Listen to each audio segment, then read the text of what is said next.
So, yeah, where do you want to sit? Okay, welcome back.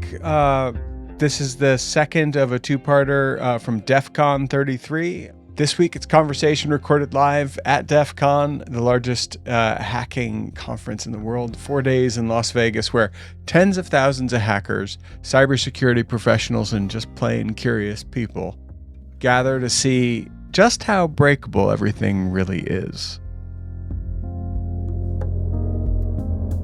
You'll hear the crowd and background noise, but more than anything, you're probably going to hear the punch-drunk energy that comes from being on your feet for 14 hours straight in a place where almost everyone you meet is, at least in theory, trying to hack you. And somehow, that's part of the fun.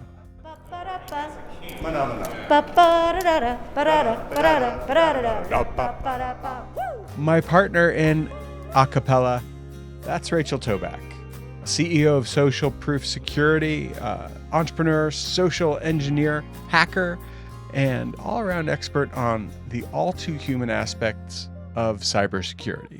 Okay, that was Rachel Tobac. Thank you so much, everybody. We're done. All right. I'm Beau Friedlander, and this is What the Hack, the podcast that asks, in a world where your data is everywhere, how do you stay safe online?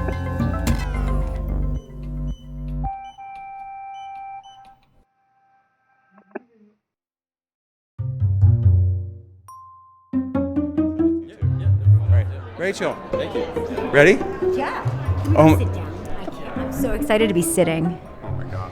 I haven't sat down in 12 hours. Are we not the loopiest people on earth at this point? 12 hours. It's been 12 hours. It's 6:43.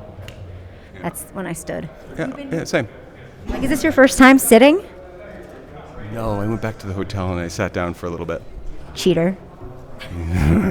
So good. By the time we found a quiet enough corner to talk, quiet was a relative term. So tell me about, or before we even start the interview, did you start with social engineering, or Yes. were you working? You did.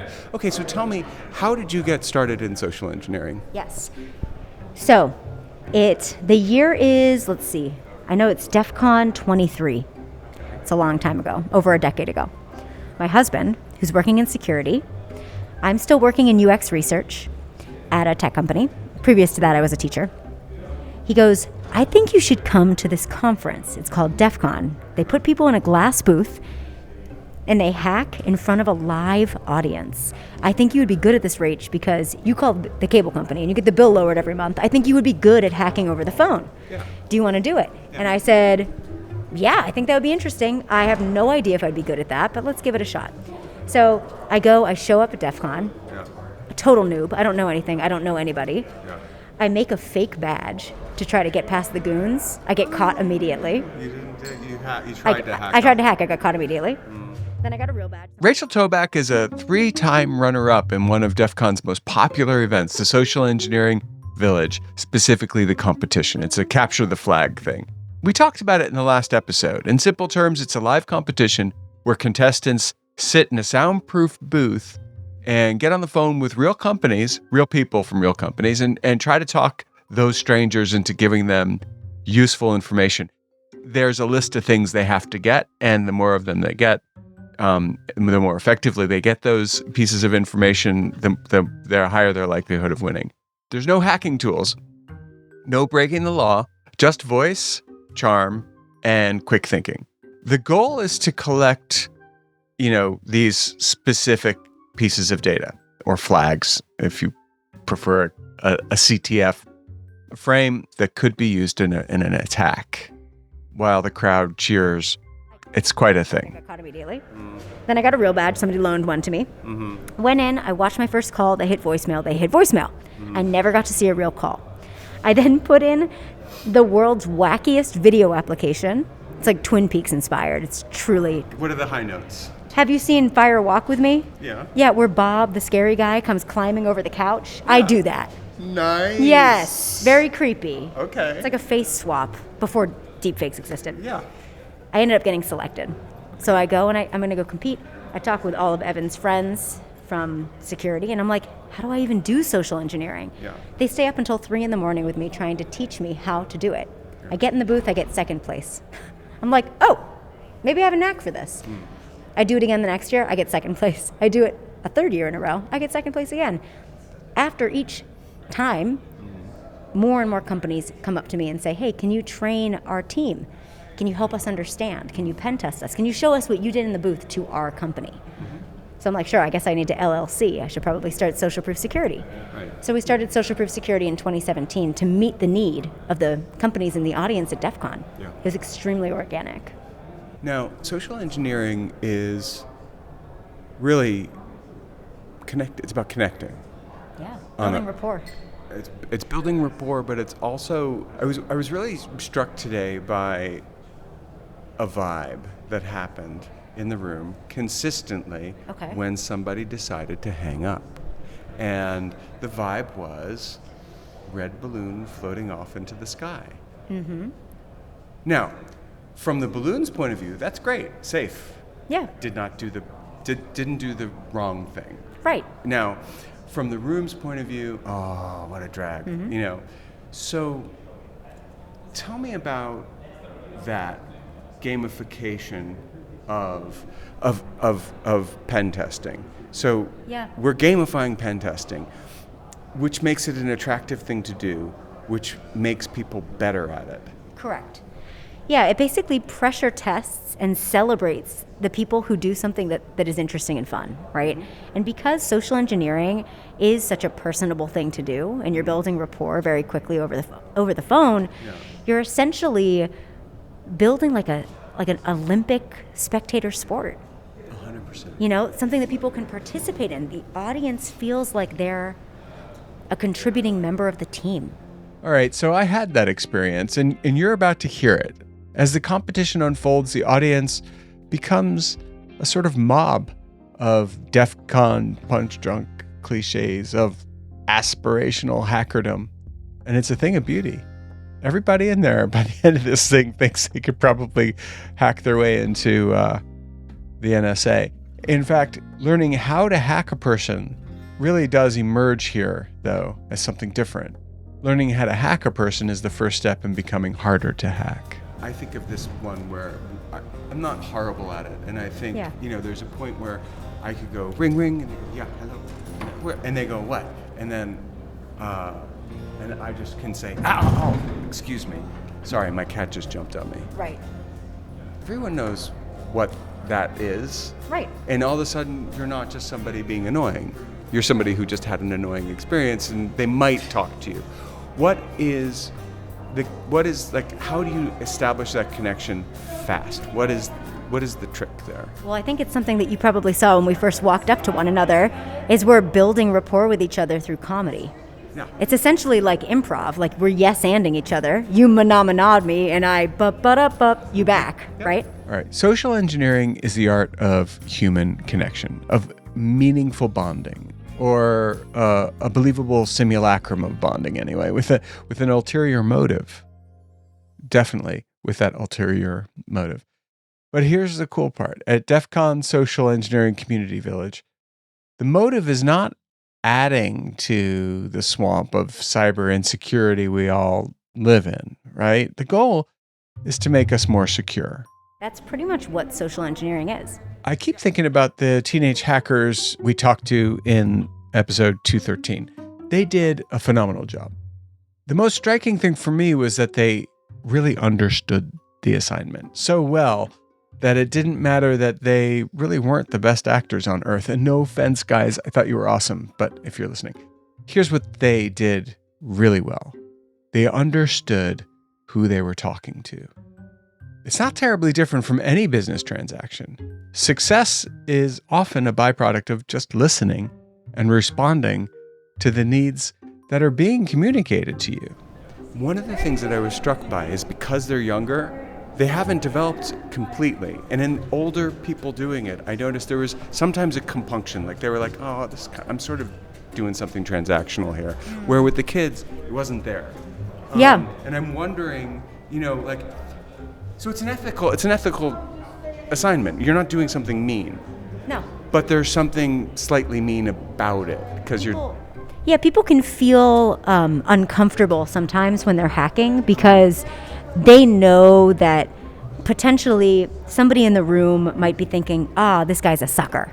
Yeah. And we have empathy.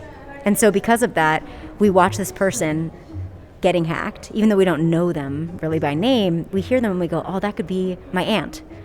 That could be my cousin. That could be my friend. And we feel bad for them. But I think the thing we have to remember is this is all anonymous. This is, for the greater good. If you think about it from a utilitarian perspective, I think most people can understand that we've got to learn so that we can keep everybody safe, and we can't really learn until we do it, until we try. Yeah, and I don't think anyone's questioning that. And what we're trying to do is actually make people harder to hit. Correct. That's exactly right. And how does that work? Like, you go in and pen test a company. What is the process of hardening them as a target? You basically have to imitate what the criminals are doing in real life. Mm-hmm. So, for instance, Scattered Spider, they love to attack over the phone. Mm-hmm. They call up your service desk. They say, hey, it's Beau. I dropped my phone in the toilet. Nothing's working.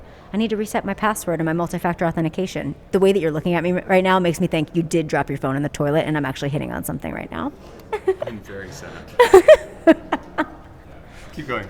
So that's essentially what they do. It's so low tech that literally anybody could do it. Yeah. And companies, I think they're very hardened against like email-based attacks. Yeah, 100%. They've been trained on that. They understand it. They can't quite make the link between, I posted on social media that I started at this new job, and I'm receiving a phone call now, and that person says they're my boss and they need gift cards. Or I'm receiving a text message. They're not making the link between what is publicly available and what somebody could do to harm you or your company with that information. So we kind of showcase that in social engineering community via phone attacks only. Well, I think because phone attacks are, people know the minute on the phone today you noticed over and over again, the minute they were like, can you go to this website? They're like, I feel like I'm not supposed to do that. They know. They know that. They don't understand the rest. Like the elicitation, they don't understand, I just gave away the information about who I work with for sanitation. Mm-hmm.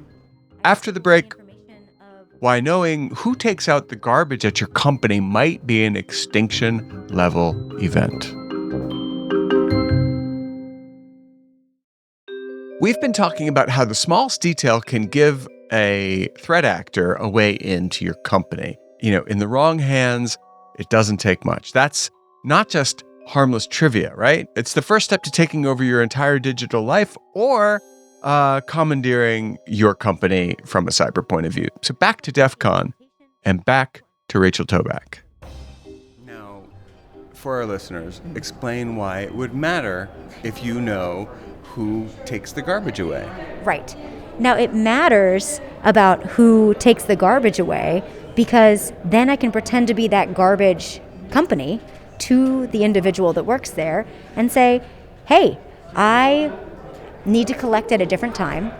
I need you to grant me access to the building. And you can go in and gain access to the organization stealing, IP, leaving malicious USB sticks around, right? Once you grant access to somebody physically, like a sanitation company, there can be really big physical consequences. Rachel, I am really sorry about this, but we lost all of our payment information. I'm sorry, right. But we can't even actually collect the garbage until you re-up. That's another really good point is... And we need your ABA routing. This can't be a credit card. Right. We need all the new banking information. Can you go ahead and give us those details right now? And it is striking that phishing still works, and I wonder if you have any thoughts as to why. Because I think it goes beyond... People know that there are vishers. Yeah. People know about romance scams. People know that they may get a phone call or some kind of communication that leads to a phone call. And I think one of the common misconceptions for people is that they think when they get this phone call, the person is going to be mean, rude, demanding. They don't expect that this person is going to be kind and helpful. And we kind of break up these attacks into two main categories. Either I'm helping you or you're helping me. That's pretty much it. So examples of I'm helping you are I'm calling you and I'm IT. I need to remote into your computer so that it works while you're traveling, right? And then you're helping me. That's like what we see in the social engineering community village, which is I can't get access to my computer. Can you help me with XYZ? Or I need to do this audit or my boss is going to be screaming at me later. Can you help me understand who does your sanitation, et cetera, et cetera? Yeah. I have these things I need to know or my boss is going to kill me. Exactly. So you're displacing the blame. Yeah, now what can somebody do if they know what biometric tool you use to log into your computer? Why would anyone want to know that? Yeah, because it just makes it easier to create a believable phish, right? If I know that you use insert tool here, then I could say, hey, I'm insert tool here. Your payment didn't go through. Click here. Okay, I'm back to the teenage hackers. I mean, listen to this. No, I can tell you, when we were in the audience and that guy said he hadn't checked his email for a year, there was the whole room cringed. What went on through your mind when he said that?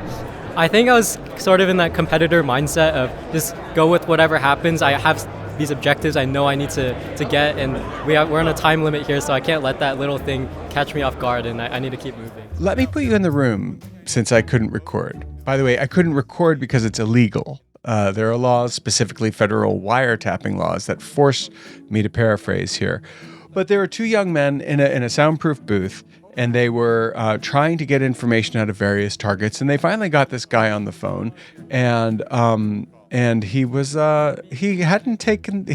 had not paid attention or maybe taken the security trainings that had been provided to him by the company he was from. He was in sales. That's all I'm going to say about that. But the more they dug, the more they found out sort of really ludicrous things. One of them being that he hadn't checked his email for over a year.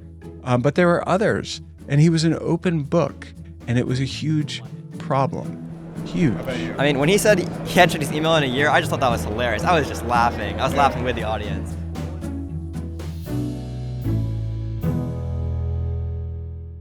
So anyway, so they had this guy on the phone. And he's just like, what do you want to know? Okay, sure. Yeah, oh, what? My social security number? Yep. And he's just going off. Right. And at one point he said, well, do you know, we could actually just use email for this. And the guy goes, oh, I haven't checked my email in a year. Right.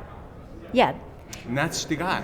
So Right. you get that guy on the phone and you're like, oh my God, are you from Indiana? Right. And they'll be like, no. Well, you sound like my cousin from Indiana. No, I'm not. I'm from Florida. Oh my God, I know someone from Florida. Right. And then you can build rapport with anybody. Like and then if you could just turn on a dime. And then boom, Right. he's like, and then you're like, actually, I'm going to get killed. Can you tell me what your password is? Yeah. Because I have to log in as you to prove that I talked to you. Right. And the thing is that people don't think that kind of attack will happen over the phone, especially to somebody that sounds kind. They're just Or that not they just trained. became a best friend. Correct. You build that rapport, and why would you not? Okay, so here's the part where I feel like the talented Mr. Ripley, and I'm sure other people who do this pen testing for a living do too. Yeah. I mean, if I show up at a door, physical pen testing, Yeah. it's the old trick that Deviant Olaf talks about, which is you go to the door and you bobble whatever's in your hand Oh, you drop as someone's something? walking in, Yeah. and you walk in with them after they pick your shit up. Right. And so It's that level of empathy. It really is built quite quickly within one interaction. I'm so stupid. Oh, thank you. Right. Now, because that's what we're doing, how, are the people who are, and this is tough because I'm good at it, you're good at it, and but my most self-critical self is you know why you're good at it, Beau? Because you're a sociopath. That's why you're good at it. You're not a No, sociopath. but you know what I mean? Because we're it is what do you think about the conflict? Is there one ever, or is this we're doing it for the greater good? I think everybody who does pen testing feels conflicted about it. Okay. I don't think there's anybody that would say, oh, no, this is 100% completely positive at all times. I actually turn down the majority of pen tests that are requested of me. Why is that? The reason why is because most organizations aren't ready for a pen test. I don't want to go in there and hack them within 30 seconds. That's demoralizing. And they're not going to learn anything because they're going to be on the defensive and feeling uncomfortable. And then they're never going to be comfortable. Right, because it hurts morale. Yeah. So most of the time, organizations need to update their protocols to verify identity. And it's much easier to do that when you can talk about it without feeling defensive. And so most of the times, when people talk about, oh, we want to pen test, we want to do this, we want to do that, we want to see what you're going to get. It's like, well, how do you verify identity at the service desk level? If I call in and say I'm Beau, how do you check that I'm Beau? Okay, well, here's how I would thwart that, and here's how you can change your protocols. So you're hardening them for a while before you get to the pen testing. Usually for at least a year. Yeah. Oh, that's great. Yeah, and then by the time I get in there, it's really obnoxious, and I'm like, why did I do this?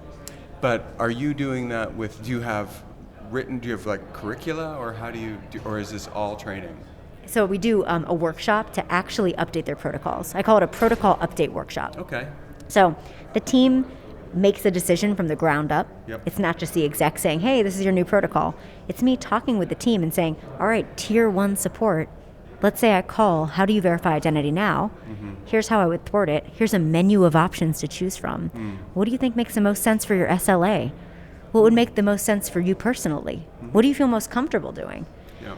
And then whatever they feel most comfortable doing, what makes the most sense for their SLA, what the executives like, and what they like, that's probably what they're going to choose, right? Yep. And that's typically what happens. Now, I worked for years with Adam Levin at CyberScout. Nice. And that's where I learned this stuff. And Adam was a big fan of saying that cybersecurity isn't secure unless it's from the mailroom to the boardroom. Yeah. And that's true. Now, can you talk a little bit about how you handle an organization? Like when you come in, where are you starting? Is it all hands, or is it? How do you start at a company? Yeah. Typically, an organization is going to hire me first to train at the all hands level. So we'll do like one 60-minute all hands style. It's like training. a lunch and learn or a Yeah, fireside. like a fireside chat or a lunch and learn. Then after that, the most common thing that they do is they bring me in to train their client-facing teams. So that'll be your service desk, customer support, finance, HR. People who can give away the farm. The people who can give away the keys to the castle. Yep. You say castle, I say farm. Now, and then when you get in, at that point, are you heading into pen testing or no? That's when they want to head into pen testing, and I say, we're not ready for that yet. That's great. And so, where do you see this business going in the next 5 years? I think everything is going to change. Coming up, why the next big cyber threat might not be some super hack, but a clumsy email you send, I send, on a busy day. We'll talk about AI mistakes, voice clones, and the surprising reason even your dog's Instagram could make you a target.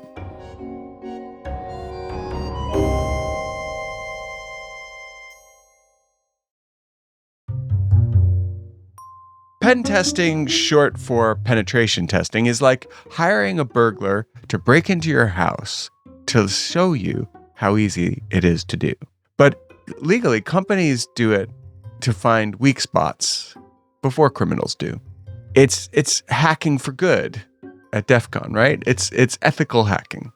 I was asking Rachel Tobac where she thought pen testing and this kind of hands-on security training was headed. Where do you think pen testing and this form of active cybersecurity training is going to go in the next 5 years? I'm sure you're going to tell me something about AI agents, but let me give you a good prompt. So when I met you, I wasn't so busy that I sent you. I had written an email to you that was perfectly fine, and I looked at it and I was like, that's a bit clipped for someone I've never met. And so I put it into AI and I said, Gemini AI, it seems a little clipped. And Gemini AI, as you saw, said, this is friendly enough, but it's not quite business-like enough. And it rewrote it. And I was like, well, that's good enough. I took the whole thing, so I was busy, and I sent you the entire prompt. To which my colleague said, oh dear, did you just send Rachel the whole prompt? And that was how you knew that I was friend or foe. Right. Because I wrote back to you and said, well, that happened. Yep. And did you remember my reaction? Yes. I went, lol, did you just include the prompt? That's actually hilarious. We should talk about that in the pen test. And here we are. Because I think AI is going to radically change the way that everybody does work. From, you using AI to write an email to me and accidentally including the prompt. Can you imagine if you included sensitive information related to the prompt? Totally can happen. Right? Totally could happen. We're going to see stuff like that. Because most attacks are not actual attacks. They're just human error. Just someone messes up and happens to give away something they shouldn't. Yeah. And you just happen to not include super sensitive Oh, shut information in up. that prompt. But I think, in all seriousness, we're going to see these attackers use voice clones more, Yes. right? We're already seeing that, where they pretend to be the executive to the EA, and they clone the executive's voice, they spoof the executive's phone number. It looks like it's them on the caller ID. They pick it up. It sounds like it's the executive. They're asking for a wire transfer. Why would I not? Until they update their protocols, they'll fall for this. And that means that there has to be another multiple in the authentication process. Correct. Human-based MFA, another method of communication. And so there's phone, and then there would have to be email. Something you have, something you know, something you are. I would probably say something like, if you get a call, signal message, Slack, email, any other method of communication. There can even be a safe word if you think about it. There can be like you can change it every day. There can be. However, I will say I've siphoned out safe words in the past. Really? Yes. And so people do try that strategy, and it is fallible. It is fallible. Well, here's the thing. Nothing is unhackable. Right. Anyone who tells you otherwise doesn't know what they're talking about. So safe phrases that you use with a colleague are hackable. Any machine is hackable. Software is hackable. All of it. Humans are hackable. Everything is. No, and 100%. And so like the big organizations that are dealing with things that really matter, like money, like finance, fintech, they will have a protocol where they're backing up and air gapping every hour Yeah. at an offsite. Yeah. Now, most companies are not doing that. No. And so the stakes there are very lax because nobody thinks it matters. Oh, absolutely. Most people say, well, I have nothing to hide. I say, well, what about all the stuff that you'd like to protect? It's not about just hiding. Yeah. You have your family, you have your friends, your pets, your livelihood, your money that you're saving, your Instagram account for your dog with 40,000 followers. You're not trying to hide that. You're trying to protect it. Yep. You want to keep it. So in the future, we're going to be seeing more human-based exploits that use AI to further obfuscate Yes. the truth from, make-believe. Yeah, I would say it And doesn't. it is make-believe, right? Because you're actually imperative, make-believe. Let's make that person believe. Yeah, that's accurate. I would say it doesn't change the attack in any way. Yeah. It makes it more believable, Yeah. and it makes it more scalable. Yeah. Because now it's not just me using a voice modulator that changes the pitch of my voice. Yeah. Like when I did that Donnie attack for CNN, I had to change the pitch of my voice to sound more like Donnie, and then I put on a really bad Irish accent. So I am here in Las Vegas for two of the world's biggest hacking conferences, and for some reason I have agreed to be hacked. I'm meeting Rachel Tobac, who specializes in a special form of hacking called social engineering. And I'm very nervous. I feel like I know pretty much everything about you. I instantly don't trust you. So I'm going to be doing these phone calls. I'm going to be actually live hacking. So when I call, your phone number is going to display on their caller ID. This is Donnie O'Sullivan. Who are you really? No, this is Donnie O'Sullivan. I can tell you my address, phone number, date of birth. Whatever you need to know to verify that that's really me. That's wild. We don't have to do that anymore. I can just use an AI agent, and I don't even need to be the one that places the call. The AI agent does everything. I just sit back. And you're getting enough nuance on that? Yeah. Yes. So that is terrifying. You're going to see it all tomorrow. Yeah. We've done episodes in the past about AI voice cloning, and the truth is, it feels like it's getting better every single day, especially when you're hearing it over a bad connection or a glitchy Zoom call.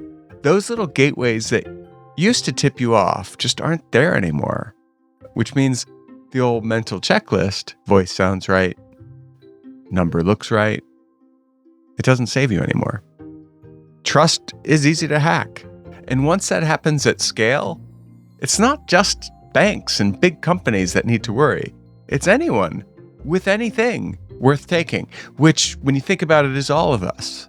And that's sort of the point of DEF CON. Like I naturally do. All right, so anything I've left out that you think we should be talking about here? Yeah, I mean, if you want to make sure that your information is harder for me to find when I'm trying to choose who I'm targeting, 100%. you have to take your information off the internet. Right. I don't want to be able to find your phone number. I don't want to be able to find your email address. I want it to be annoying to me, which is why I recommend tools like DeleteMe to people without even, you guys don't pay me to say that. I just genuinely think it's a really good idea. No, it's a phenomenally good idea. It's important because at the end of the day, most scammers, the real deal, they have the same reaction to failure as people hear in the community, which is, oh, they hung up on me. Next. Right. And so if your stuff's not online, they're not going to go looking for it. For most people's threat model, no. Unless you're Jeff Bezos or something, but Right. if you're not, then If your threat model's not super high, you removing your contact details from the internet makes it much more annoying for attackers to even think about you in any way. They'll just move on to someone else. 100%. Rachel Tobac, thank you so much for joining me. Thanks so much for having me, Beau.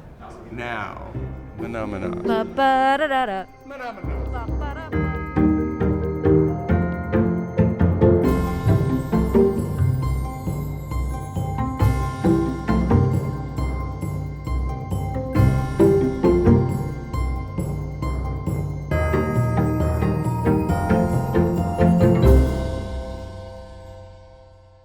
Okay, it's time for the tinfoil swan, our paranoid takeaway to keep you safe on and offline.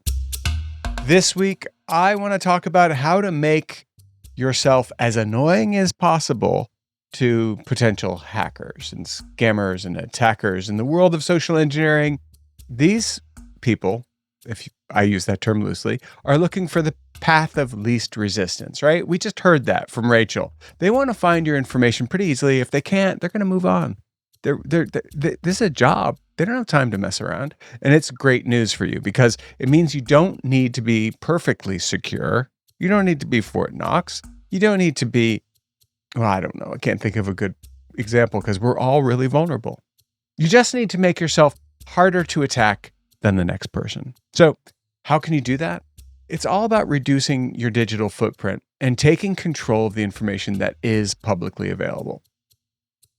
All right, here's a big one. Just clean up your digital clues. Clean up your act. So, and I'm really not one to talk, but anyway, social engineers and scammers are masters at using small pieces of public information to build a believable story. And they're going to look for everything from your email address and phone number to where you went to school, where you've worked, name of your dog. They're going to look at social media for sure. So think of everything that you do online as a open door policy for your personal data, and then consider whether or not you want to have that door open. Data brokers and people search sites like White Pages, Spokeo, and others, there's a lot of them. They can legally collect and sell your personal data. They've privatized privacy, right? Anyway, trying to contact each one and request a removal is, also not fun. A bit like whack-a-mole. It's because, even if you get it to go away, they might get it somewhere else and put it up again. So a very good practice here is to use a data broker removal service. I call it a personal information removal service. It's a service like DeleteMe, which makes this podcast possible. And it's a human-assisted solution to the problem, which will make finding and requesting the removal of your personal information a thing that you no longer need to worry about. By proactively doing these things to remove your information from the internet, you're closing doors. They say that locks are for honest people, right? Because a criminal wants to get into your house. They don't care if there's a lock on the door. They're going to go through the window. They're going to break through the wall, cut through the wall with a Sawzall, sheetrock and all. Did I just say that out loud? Anyway, they're going to get in. Locks are for honest people and for lazy hackers. So put a lock on the door. Do the easy stuff. Get rid of the low-hanging fruit. Don't, in the woods, if you're being chased by a bear, you don't need to outrun the bear. You just need to outrun the person who posts a lot on social media and has their information everywhere online. That's it. Did that make any sense? Stay safe out there and see you next week. What the Hack is brought to you by DeleteMe. DeleteMe makes it quick and easy and safe to remove your personal data online, and was recently named the #1 pick by New York Times Wirecutter for personal information removal. You can learn more if you go to joindeleteme.com/WTH. By the way, if you do use that URL, joindeleteme.com/WTH, you're going to get a 20% discount on DeleteMe's products. So check it out. And again, stay safe out there.